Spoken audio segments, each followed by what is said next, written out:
students, this is 10th CBSE and roots and coefficients, and this question comes under the polynomials. If alpha, beta, gamma are the roots of f of x is equal to ax cube plus bx square plus cx plus d, then 1 by alpha plus 1 by beta plus 1 by gamma is equal to what is the value. So this solution is very easy but important. First 1 by alpha plus 1 by beta plus 1 by gamma. Now taking LCM, alpha into beta into gamma.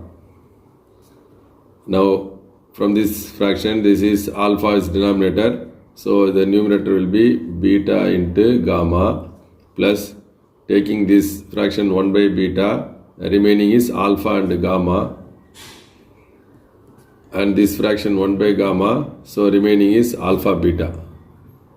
So this can be written as alpha beta plus beta gamma plus gamma into alpha divided by alpha beta gamma.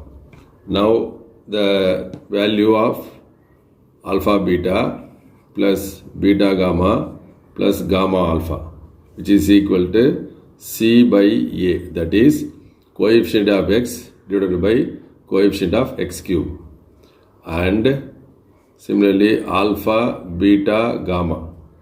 Alpha beta gamma is equal to minus d by a, that is constant term divided by coefficient of x cube. So on substituting these values, we get 1 by alpha plus 1 by beta plus 1 by gamma is equal to, instead of alpha beta, beta gamma and gamma alpha, we have C by A whole divided by alpha beta gamma is minus of d divided by A.